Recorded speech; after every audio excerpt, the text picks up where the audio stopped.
Tim Burton has been the forefront of one of my favorite directors lists.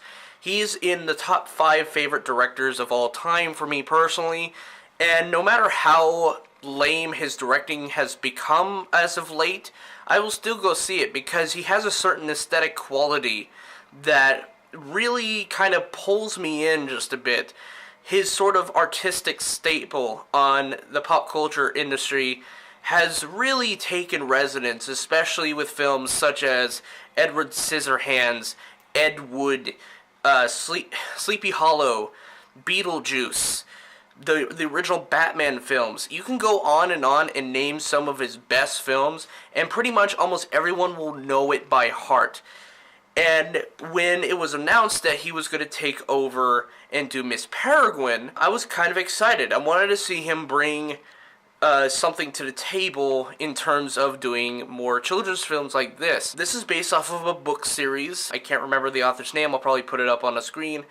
But the book series itself has been compared to book series like Harry Potter in terms of style, in terms of tone, but not necessarily about like the Wizarding World or anything. It's just about like if you mix X-Men with Harry Potter, you kind of get something like this, but also throw in a bit of time travel, you throw in a bit of sarcasm and humor, you put all this really cool stuff together, and you get Miss Peregrine's Home for Peculiar Children, and this is what Tim Burton has brought to us today.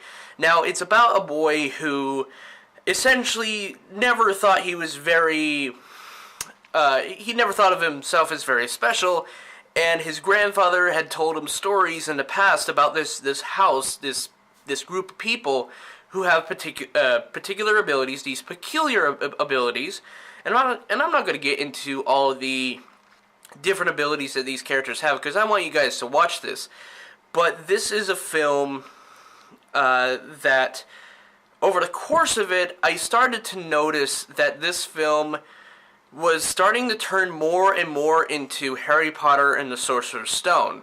It's a first in a series, and it takes time to develop its world, and it's anything spectacular. It's just something there to lay the groundwork for sequels to come. Because as some of you may know, that the Peculiar series has more than one book. It has a whole slew of books that are probably later going to be adapted into future sequels, but as a starting point, I'm kind of intrigued. Now, this isn't anything new, this isn't anything special, as I said before, because Harry Potter has done this, X-Men have done this. This is kind of a derivative type story, but the way it's told is again also similar to the Sorcerer's Stone, and it gets me interested in what the story is going to be telling in the future years to come. I think Tim Burton's visual style really hands itself to the story, even though it's not as extravagant or like it just pure magical as some of his other films, like Edward Scissorhands. You could clearly tell that there are some parts of the movie that are kind of Tim Burton's sort of lane on it, but then he gets into all this colorful extravagance, and I don't know. There's some shots in this film where you could clearly tell it's Tim Burton, but then there's other shots in the film. It's like, is this Tim Burton or is this a completely different person? I like how directors sometimes nowadays will show a completely different side of their directing, and that's what makes directors transcendent. It's because that certain people, certain directors will go out and expand their limitations on how to tell a story, and this is certainly one of those times. The biggest praise I can give this film is its creature design on the Hollows. The Hollows look like they're so weird. You take the concept of the TV show The Strain, right? And you have all these different creatures that have like little tentacles that pop out of their mouths. You take that concept and you splice it with Slender Man, that little internet meme. You put those together and you get a love child between the two, and it's really friggin' scary. And also, they say it in the movie, but you know they're invisible to everyone else except for a particular type of person who can see them, who can protect these children. However, the film falls apart when it comes to character writing. This is not a very strong written story. Not a very strong written. I found the leads a bit boring. Asa Butterfield, he does a great job at portraying the character. It's just that the character writing for this character is boring.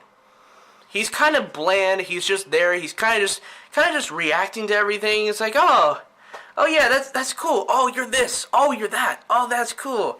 You know, oh, look at that thing. That's awesome. You know, it's kind of boring. It's kind of a boring character. You know, you want to have your main character be astounded by what he's seeing, right? But you don't have them just say in the film, oh, that's cool. Oh, you're this guy. Oh, I've heard about you so much. Oh, I heard you. It's like talking to a fanboy as your lead. It's not, I don't know. It's just something about that character writing that doesn't work. Samuel L. Jackson in this film is over the top. And if you thought that his role in Kingsman: The Secret Service was over the top and blown out, this performance is hilarious. He had me laughing in my feet. The way he delivered some of these lines, again, lends itself to why the writing isn't so good, but it's so funny as to how he delivered these lines that is ultimately something that I would recommend people watch, because he's a good actor. Okay, he's a good actor, but the writing in this film, the character dialogue in this film can be hilarious at times, that almost every time I couldn't take it seriously at all. I could not take some of his dialogue seriously, and he's the villain. He's the villain of the film, and I couldn't take him seriously.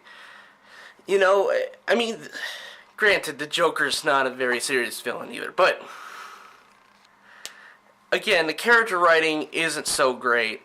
And the final fight towards the end with the Hollows and the skeletons is pretty over the top too. This entire film is over the top. It's an over the top film with some good performances and some things that I wish they would expand upon. Like, I wanted to know some of these characters' backstories a bit, just to get me more interested, but maybe they'll do something like that in the future. Or maybe I have to read the books. I don't know. I haven't read the books, alright? And I'm coming at this from an outsider's perspective on this movie. So I don't think I would be best to judge it from the book's perspective, but I think, for me personally, I think this movie's okay. It's an okay movie. However, towards the end of the film, with all the time travel elements really wrapping itself up towards the end, it doesn't make a full amount of sense. It doesn't make a full amount of sense, and not a lot of time travel movies really do make sense, or they don't really add up in the end. But the ending is a little bit, I don't know, there's just something about the ending I just couldn't understand. I don't know. But all in all, Miss Peregrine's Home for Peculiar Children is something that's different from Tim Burton. I don't really think I would recommend the movie, but if you wanted to go see it, go see it. It has some impressive visuals. It has some good performances. It has great set design. It has some great music that got me into it just a bit. Some great lighting. The acting is a bit over the top, so I guess you could go see it for its over the top quality of the film. But overall, I enjoyed it. It's just probably not going to be on my best list. It'll probably just be in the kind of list. So I'm giving Miss Peregrine's Home for Peculiar Children a 7 out of 10. So what do you think of Miss Peregrine's Home for Peculiar Children? Did you like it? What do you think of Tim Burton's movies? What is your favorite Tim Burton movie? Let me know down in the comment section below, and I'll see you at the theaters next time. Peace.